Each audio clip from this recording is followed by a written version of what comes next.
Hello students, how are you? Okay, so I'm your Shilpa ma'am. Today I'm going to teach you your Sanskrit topic समास, जिसको English में हम कहते हैं compounds. और संस्कृत में इसकी जो डेफिनेशन होती है वो यूँ होती है कि सम आसनम समासः, यानी कि एक साथ जो रखा जाए, अच्छे से एक साथ जो रखा जाए उसे हम समास कहते हैं। ऑब्वियसली समास में एक पद से ज़्यादा ही पद होगा, तभी तो हम साथ में रख पाएंगे उसको। और एक इसकी डेफिनेशन बताऊँ तो ऐसे है कि अनेक पदानाम एक भवनम, अनेक पदानाम एक भवनम इति समासम, यानी कि अनेक पदों का एक पद हो जाता है, उसे हम समास कहते हैं। तो समास में एक तो पूर्व पद और उत्तर पद, ऐसे दो पद आते हैं। पूर्व मतलब आगे का और उत्तर मतलब पीछे का। तो दो पद होता है और दो के बीच में अदर वर्ड्स भी आते हैं, पर उन अदर वर्ड्स को हम निकाल देते हैं, तब वो बनता है समास। यानी दोनों जब साथ साथ में आता है तो यहाँ पर हम समास के 6 तरह देखने वाले हैं। तत्पुरुष समास, कर्मधारय समास, बहुव्रीहि समास, अव्ययी भाव समास, द्विगु समास एंड द्वंद्व समास। तो इसमें हम क्या देखेंगे समास में?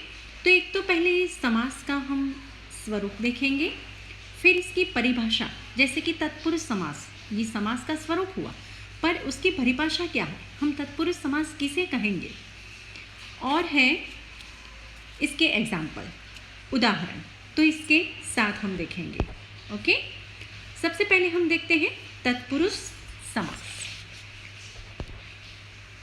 तो तत्पुरुष समास में हम 3 तरह के समास देखेंगे। एक है विभक्ति तत्पुरुष समास, दूसरा है उपपद तत्पुरुष समास और तीसरा है नय तत्पुरुष समास। तो तत्पुरुष समास देखेंगे हम, विभक्ति तत्पुरुष। ओके, सबसे पहले तो हम कॉमन देखते हैं कि तत्पुरुष समास किसे कहते हैं। ठीक है, तो तत्पुरुष समास उत्तरपद प्रधान तत्पुरुषः, उत्तरपद प्रधान तत्पुरुषः, जिसमें उत्तर पद यानी कि आगे वाला पद मेन है, उसे हम तत्पुरुष समास कहते हैं। यस्मिन् समासे उत्तरपद प्रधानम भवति तत्र तत्पुरुषः समासः मन्यते, ये संस्कृत में इसकी डेफिनेशन है।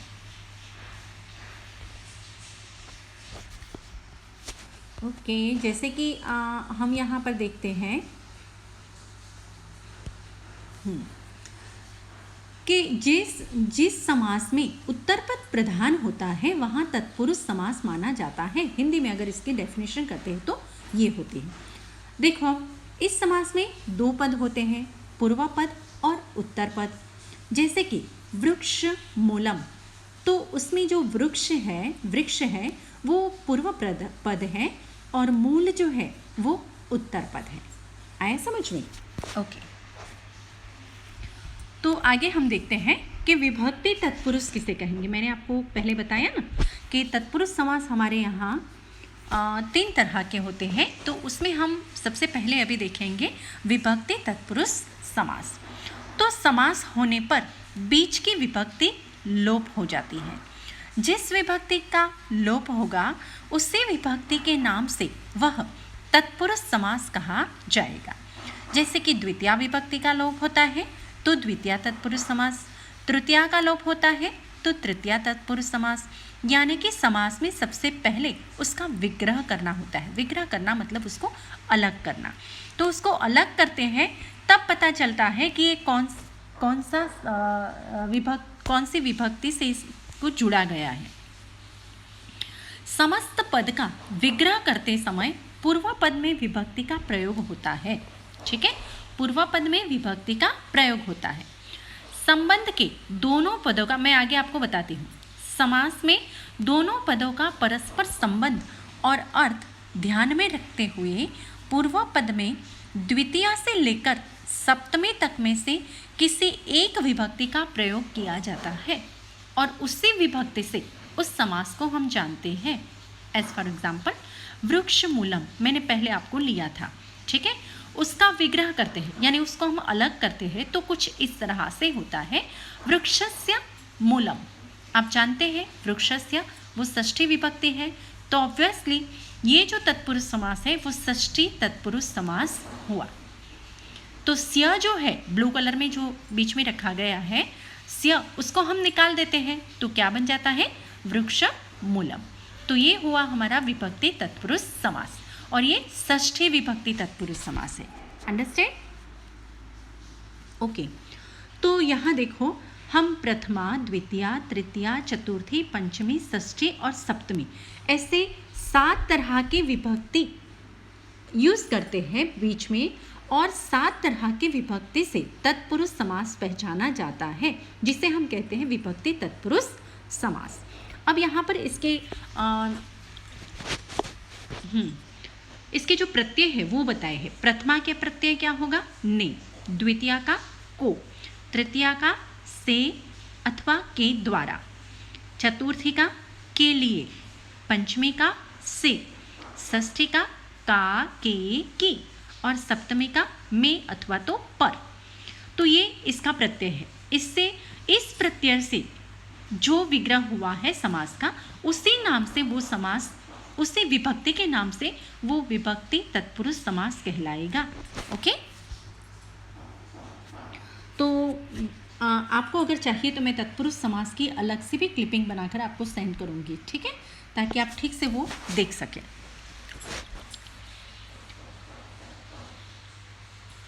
अब हमने देखा विभक्ति तत्पुरुष समास और अब देखते हैं नया तत्पुरुष समास। नया तत्पुरुष समास का नियम ये होता है कि यहाँ पर न पूर्व पद होता है जिसका अर्थ होता है नहीं, उत्तर पद उसमें प्रधान होता है। यदि उत्तर पद स्वर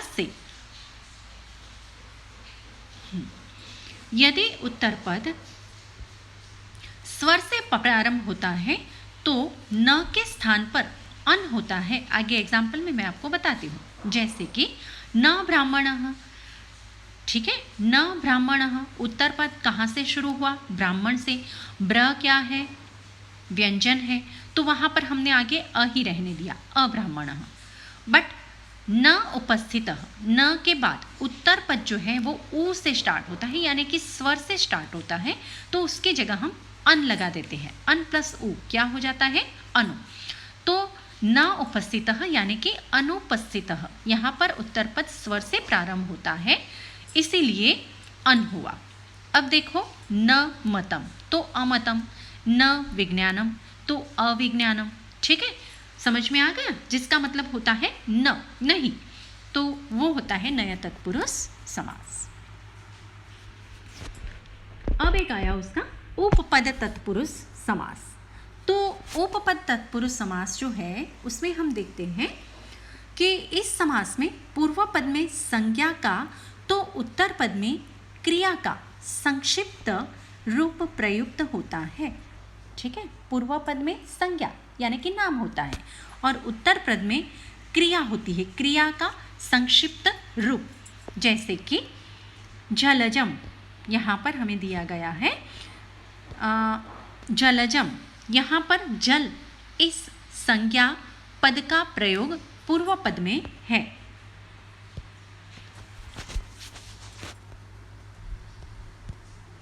कौन से संज्ञा पद का, जल, ठीक है। पूर्व पद में जल है और उत्तर पद में है ज। ज वो क्रिया है। ज इस क्रिया के संक्षिप्त रूप का प्रयोग उत्तर पद के तौर पर किया गया है। जल प्लस ज, ज माना जायते, जायते माना उत्पन्न होता है। जलज जो जल में उत्पन्न होता है, जो जल में पैदा होता है उसे हम जलज कहेंगे, ठीक है। जैसे कि पूर्व पद जल है और उत्तर पद ज है। ज माना जायते यानी उद्भवे छे, उत्पन्न होता है। तो क्रिया होती है ना, उत्पन्न होता है वो क्रिया है और उसका शॉर्ट फॉर्म रखा है तो उसे हम उत्तर पद कहते हैं। जैसे कि दोषज, दोष जायते, दोष उत्पन्न जिसमें होता है वो दोषज कहते हैं, ठीक है। वरद, तो द मतलब ददाती, जो वरदान देते हैं उसे हम कहेंगे वरद, ठीक है। फिर कुंभकारः, कुंभ माना मटका, घड़ा, और कारः माना बनाता है, करता है। जो कुंभ बनाता है, कुंभ करता है, कुंभ को करता है, उसे हम कहेंगे कुंभकारः। तो वो भी उपपद तत्पुरुष समास हुआ, ठीक है। ओके, आगे अब हम देखते हैं कर्मधारय समास। कर्मधारय समास दो तरह के होते हैं, एक जिसमें विशेषण विशेष्य से संबंध जुड़ा होता है और दूसरा जिसमें उपमेय उपमान से संबंध जुड़ा होता है। तो ये दो तरह के कर्मधारय समास होता है। कर्मधारय तत्पुरुष समास, ठीक है। कर्मधारय जो है वो तत्पुरुष का ही भेद है, भेद माना तत्पुरुष का ही बेटा है, ठीक है। द्विगु और कर्मधारय दोनों जो है, कर्मधारय जो है वो तत्पुरुष का बेटा है और द्विगु जो है वो कर्मधारय का है, ठीक है। कर्मधारय का भेद यानी कर्मधारय का बेटा है। तो हम कहेंगे कर्मधारय तत्पुरुष समास। उसके नियम इस तरह के होते हैं, जैसे कि इस समास में दो पद होते हैं, दोनों पदों में प्रथमा विभक्ति होती है। इस वर्ष प्रमुखतया इस समास के दो भेदों की हम चर्चा करेंगे, एक विशेषण विशेष्य कर्मधारय समास और एक उपमेय उपमान तत्पुरुष समास, ठीक है। तो जैसे कि श्रांत पथिकः, अब देखो पूर्व पद कौन सा है, श्रांतः, उत्तर पद कौन सा है, पथिकः। श्रांतः माना थका हुआ, पथिकः माना ट्रैवलर, मुसाफिर। तो थका हुआ मुसाफिर, ठीक है। एक क्या है विशेषण, थका हुआ है वो विशेषण है और पथिक यानी मुसाफिर जो है वो विशेष्य है। तो इसे हम कहेंगे विशेषण विशेष्य कर्मधारय समास। एक होता है उपमेय उपमान, तो जिसके साथ जिसकी हम तुलना करते हैं उसे हम उपमेय कहते हैं और जिसके साथ उसकी तुलना करते हैं उसे हम उपमान कहते हैं। अब देखो यहाँ पर मुखम कमलम, मुखम कमलम इव, जिसका मुख कमल जैसा है उसको हम क्या कहेंगे, मुख कमलम, ठीक है। तो मुख की कंपैरिजन हमने किसके साथ की, कमल के साथ की। तो ये उपमेय उपमान हुआ, इसलिए हम इसे कहेंगे उपमेय उपमान संबंधक वाचक कर्मधारय समास, ठीक है। इतना डीप में आपको नहीं जाना है। 10th में आपको इतना ही पूछते हैं कि मुख कमलम जो है वो कौन सा समास है, तो आपको लिखना है कर्मधारय। श्रांत पथिकः कौन सा समास है, तो आपको लिखना है कर्मधारय। आपको इतने डीप में वहाँ जाना नहीं है, पर अच्छे से आप समझ पाओ इसलिए मैंने थोड़ा डीप में लिया है। अब आगे आता है द्वंद्व समास, ठीक है। तो द्वंद्व समास में हमारे पास 3 तरह के समास होते हैं, एक इतरेतर द्वंद्व समास, एक समाहार द्वंद्व समास और एक होता है एक शेष द्वंद्व समास, ठीक है। तीनों को बारी बारी हम डीप में देखते हैं। हाँ, ये भी आपको डीप में नहीं जाना है, आपको सिर्फ उतना ही बताना है कि ये समास कौन सा है, यानी कि द्वंद्व समास। पर डीप में इसलिए बताते हैं कि आगे कोई आपको पूछे कि हाँ द्वंद्व समास तो है पर कौन सा द्वंद्व समास, तो आप कन्फ्यूज़न में ना आ जाए, इसीलिए थोड़ा डीप में लेते हैं। जहाँ पर 2 या अधिक शब्दों का इस प्रकार समास हो कि उसमें और का अर्थ छिपा हुआ हो, और मतलब एंड एंड एंड एंड ऐसे छुपा हुआ हो, तो वह द्वंद्व समास होता है। एक हमारे पास है इतरेतर द्वंद्व समास। इतरेतर दैट मीन्स इतर इतर, अलग अलग, ठीक है, दोनों अलग अलग होता है। तो अलग अलग को साथ में हम ज्वाइंट करते हैं तो ये इतरेतर द्वंद्व समास हुआ, इतर इतर इतरेतर, ठीक है।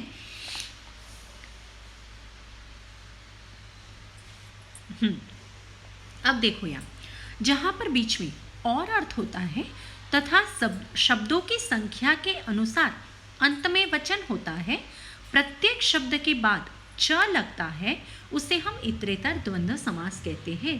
जैसे कि राम कृष्णौ, रामः च कृष्ण च। ठीक है, तो राम और कृष्ण दो व्यक्ति हुए।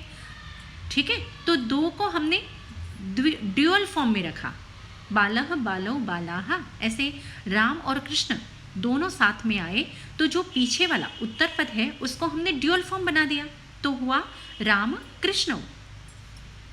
जैसे कि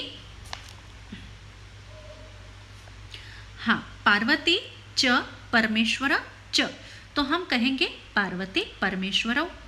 ठीक है, शिव च केशव च, तो हम कहेंगे शिव केशवौ।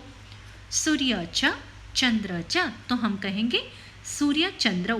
वैसे तो दोनों अलग अलग है, सूर्य और चंद्र, पार्वती और परमेश्वर, शिव और केशव, कृष्ण और बलराम, राम और लक्ष्मण। ठीक है, राम और कृष्ण, वैसे तो दोनों अलग अलग पद है, पर फिर भी जब हम साथ में रखते हैं तो जो उत्तर पद है उसको हम ड्यूअल फॉर्म में रखते हैं, इसे हम इतरेतर द्वंद्व समास कहते हैं। अब दूसरा है समाहार द्वंद्व समास।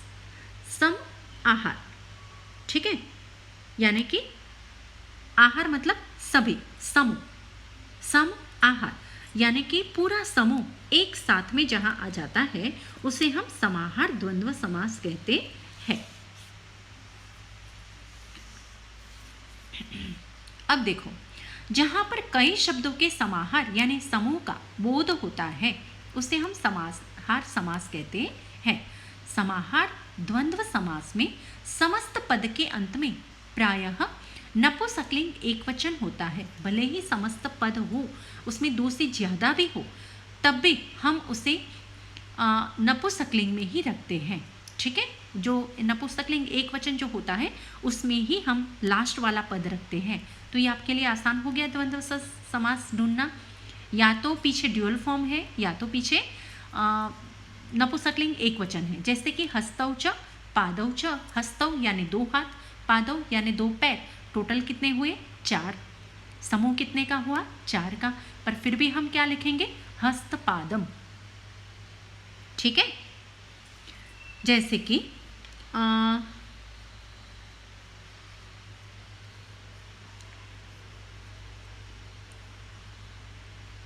हाँ, अक्षीकरणम, अक्षी यानी कि हमारी दो आंखें, और कर्ण यानी कर्णव यानी कि हमारे दो कान। तो साथ में जब मिलता है समाहार द्वंद्व समास होता है तब बन जाता है अक्षीकरणम।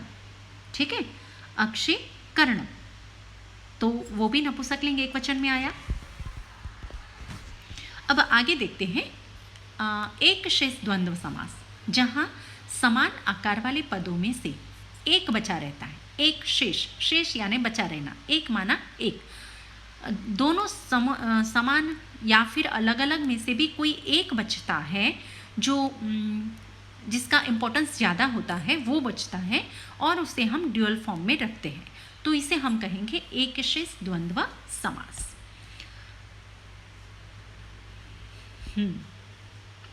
जैसे कि वृक्षश्च, वृक्षश्च यानी वृक्षः प्लस वृक्षः, तो एक ही वृक्ष बचा और हमने उसे ड्यूअल फॉर्म में बना दिया, रख दिया, तो वृक्षौ। जैसे कि माता च पिता च, तो इसमें इंपॉर्टेंस किसका ज़्यादा होता है घर में? पिता का, तो हमने लिख दिया पितरौ। पितरौ माना वो, हाँ, पितरौ द्वंद्व समास है, पर पितरौ माना जब हम उसका विग्रह करते हैं तो माता च पिता च होता है। जैसे कि मयूरी च मयूरः यानी कि मोरनी और मोर, तो साथ में जब आता है एक शेष द्वंद्व समास वो बनता है तो बन जाता है मयूरौ। हंसी च हंसः च बन जाता है हंसौ। ठीक है, माना कि पुल्लिंग शेष बचता है। ठीक है, जिसका इंपॉर्टेंस ज़्यादा ये नहीं है, पर पुल्लिंग शेष बचता है और पुल्लिंग पे ही ड्यूअल फॉर्म लगता है, तो उसे हम कहेंगे एक शेष द्वंद्व समास। अब आगे देखते हैं बहुव्रीहि समास। बहुव्रीहि समास भी देखो, यहाँ पर भी हमने 3 तरह के, आपको सिर्फ उतना ही लिखना है कि बहुव्रीहि समास है। ठीक है, पर इसमें भी 3 प्रकार होते हैं, समान अधिकरण, सहायर्थम और व्यधिकरण। ठीक है, अब बहुव्रीहि समास के तीनों रूप एक साथ में देख लेते हैं। समानाधिकरण, दोनों पदों में प्रथमा विभक्ति ही रहती है, उसे हम कहेंगे समानाधिकरण। पर जो बहुव्रीहि है उसका अगर हम डेफिनेशन देखते हैं तो बहुव्रीहि हम इसे कहेंगे द एंटायर कंपाउंड, पूरा समास is used as a qualifier और an adjective of third person. ठीक है, पूरा जो पद है वो दोनों में से उत्तर पद या पूर्व पद दोनों में से कोई भी प्रधान पद नहीं होता है, दोनों मिलकर कोई थर्ड जो है उसका ही उल्लेख करता है, तो इसे हम बहुव्रीहि समास कहते हैं। जैसे कि हम कहेंगे चक्र पाणी, तो पूर्व पद हुआ चक्र यानी कि चक्र, उत्तर पद हुआ पाणी यानी कि हस्त। तो चक्र और हस्त दोनों में से किसी का भी इसमें महत्व नहीं है। जिसके हाथों में चक्र है या फिर जिसके हाथों ने चक्र धारण किया है वो यानी कि भगवान श्री कृष्ण, तो कोई तीसरे का ही वो उल्लेख करता है, इसे हम बहुव्रीहि समास कहते हैं। अन्य पदार्थ प्रधान, नॉट पूर्व पद नॉट उत्तर पद, अन्य पदार्थ प्रधान यानी कि कोई अन्य जो है वही प्रधान है, वही मुख्य है। ठीक है, जैसे कि गजानन, गज प्लस आनंद, गज माना हाथी, आनंद माना मस्तक, जिसका मस्तक हाथी जैसा है वो कौन हुआ? भगवान गणपति। ठीक है, पीतांबर, पीत यानी पीला, अंबर यानी वस्त्र, जिसका वस्त्र पीला है वो यानी कि केशव, भगवान श्री कृष्ण। पर कोई थर्ड पर्सन, कोई अन्य जो पदार्थ है उसको ही प्रधान बनाते हैं। ठीक है, तो उसे हम बहुव्रीहि समास कहते हैं। ये शॉर्ट डेफिनेशन हुई आपकी। अब डीप में देखते हैं। जैसे कि अन्य पदार्थ कर्ता को छोड़कर कर्म करण आदि कोई भी हो सकता है, जैसे कि दत्त भोजनः, दत्तम भोजनम यस्मै सः, दत्त भोजनः यानी कि जिसको हम भोजन देते हैं वो कौन हुआ? किसको हम भोजन देंगे? गरीब को, भिक्षुक को। ठीक है, तो दत्तम भोजनम, दत्तम यानी देना, भोजनम यानी भोजन, यस्मै यानी जिसको, सह यानी कि वो, जिसको हम भोजन देते हैं वो, तो कौन हुआ? भिक्षुक, यानी कि वो समान अधिकरण है। ठीक है, सहार्थम, साथ अर्थ। ठीक है, सहार्थम यानी कि साथ अर्थ में बहुव्रीहि समास। जैसे कि पुत्रेण सहितः सपुत्रः, पुत्र के साथ, सपुत्रः यानी पुत्र के साथ, तो सपुत्रः माना कौन? पिता या माता। ठीक है, सपुत्रः यानी कि पिता या माता, या तो वो माता के साथ हो सकता है या तो वो पिता के साथ हो सकता है, यानी कि जिसके साथ में है सब, उसको हम कहेंगे सहार्थक बहुव्रीहि समास।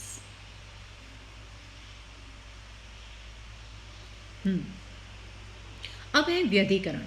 दोनों पदों में भिन्न विभक्ति होने पर भी वो बहुव्रीहि समास बनता है। जैसे कि धनुः पाणौ यस्य सः, आगे मैंने आपको चक्रपाणी का बताया था ना, वैसे धनुः पाणौ यस्य सः, जिसके पाणौ यानी हाथ, जिसके हाथ में धनुष्य है वो, यस्य माना जिसके। ठीक है, जिसके हाथों में धनुष्य है वो यानी कि अर्जुन। ठीक है, तो ये हुआ व्यधिकरण। धनुः है वो भी अलग विभक्ति है, पाणौ है वो भी अलग विभक्ति है, फिर भी दोनों मिलके बहुव्रीहि समास बनाते हैं, यानी कि व्याधिकरण। ठीक है, हाँ, अब आता है अव्ययी भाव समास। अव्ययी भाव समास उसको हम कहेंगे इंग्लिश में जिसे आप अव्यय कहते हैं, इनडेक्लिनेबल जो कहते हैं वो, जिसका व्यय नहीं होता। ठीक है, जो पद है वो वचन और लिंग या फिर टेंस के अकॉर्डिंग चेंज नहीं होता है, उसे हम अव्यय कहते हैं। ठीक है, सब में एक जैसा ही रहता है। अव्ययी भाव समास की पहचान यह है कि इसमें पहला शब्द अव्यय होगा। ठीक है, जो इसका पहला शब्द है वो अव्यय होगा। पूर्वपद प्रधान तो अव्यय भाव, वो उत्तर पद को अव्यय बनाते हैं तो अव्यय भाव, ठीक है, अव्यय होगा।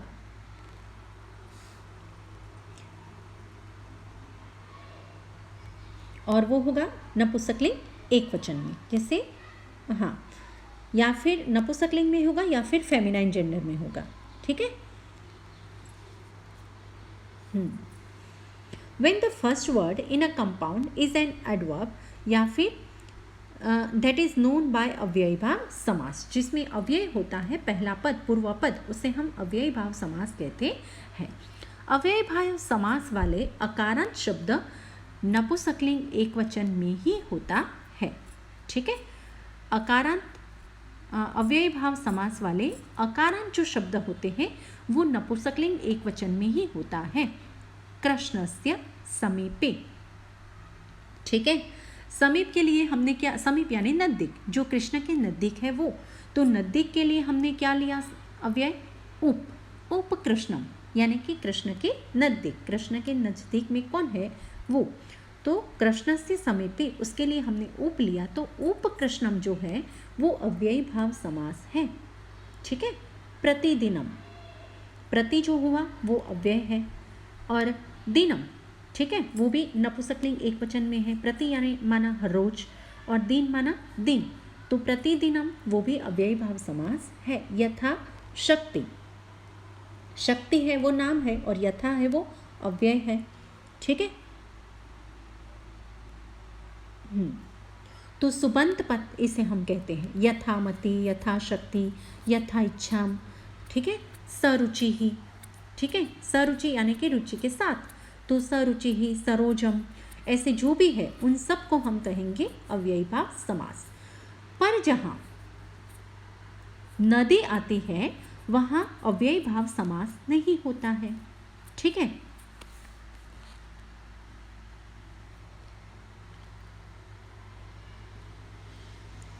हाँ, नदी के साथ, वैसे मैं आगे आपको बताने वाली हूँ, द्विगु समास में संख्या जहाँ आती है वहाँ पर वो द्विगु समास बनता है। पर अगर नदी के साथ संख्या आती है तो पाणिनि ने कहा है कि नदी विहिश्च, नदी विहिश्च, यस, नदी विहिश्च यानी कि नदी के साथ में जब नंबर यानी कि संख्या आती है तो वो अव्ययी भाव समास बन जाता है, जैसे कि पंचगंगम, ठीक है।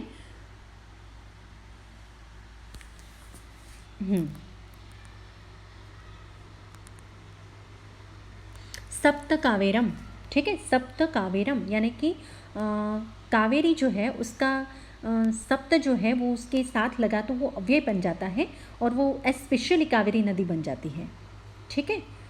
ओके, अब जो उपगंगम है, उप माना नदी और गंगा माना गंगा, तो उपगंगम जो है वो उपगंगम एक नपुंसकलिंग एक वचन में वहाँ पर गंगा का रखा गया है, इसलिए वो अव्ययी भाव समास है, ठीक है। पूर्व में विद्यमान है, गंगा यहाँ समीपम, पूर्वापद जो है उसमें उप है वो अव्ययी भाव है और उप का मतलब होता है समीपम, तो उपगंगम जो है वो अव्ययी भाव समास बनता है। अब आगे देखते हैं द्विगु समास, ठीक है। तो द्विगु समास को अगर हम देखते हैं तो उसमें हमें कहते हैं कि संख्या पूर्वो द्विगु, पूर्व पद में जहाँ पर संज्ञा आती है और जो उत्तर पद है वो समूह दर्शाता है तो हम उसे द्विगु समास कहते हैं। जब कर्मधारय समास में प्रथम शब्द, मैंने कहा था ना द्विगु समास जो है वो कर्मधारय समास का बेटा है, यानी उसका भेद है। पर कर्मधारय में क्या होता है, जैसे कि विशेषण विशेष्य और उपमेय उपमान, ठीक है। पर यहाँ क्या होता है, संख्या होती है। तो कर्मधारय समास में प्रथम शब्द संख्यावाचक हो तो वह द्विगु समास होता है। इस समास में पूर्वपद संख्यावाचक होता है, इसका समस्त पद समाहार का द्योतक होता है, यानी कि समूह का। इसी कारण यह समास एक वचन में होता है। अकारांत नपुंसकलिंग और इकारांत स्त्रीलिंग में समस्त पद होता है, जैसे कि पंचानाम वटानाम, वट यानी कि वड, और पंचानाम यानी कि पांच। पांच बनियन ट्री जो होता है उसका समाहार, उसका जो समूह होता है उसे हम कहेंगे पंचवटी। ठीक है, क्या कहेंगे? पंचवटी। त्रयाणाम लोकानाम समाहारः, तीन लोकों का समूह, तो उसे हम कहेंगे त्रिलोकी। ठीक है, त्रयाणाम भुवनम समाहारः, तो त्रिभुवनम। ठीक है, पंचानाम गावः, तो पंचगावः, पंचानाम गावानाम, तो गावानाम मतलब गाय। ठीक है, गायों का, 5 गायों का समूह, तो हम कहेंगे पंचगावः। ठीक है, पंचानाम पात्राणाम, तो पंचपात्रम। ठीक है, फिर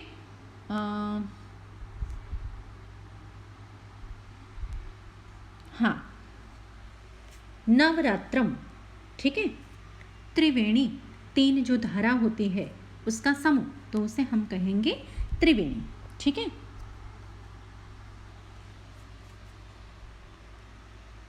हाँ, तो यहाँ हम हमारा जो समास का चैप्टर है वो पूर्ण करते हैं। आई होप कि आपकी समास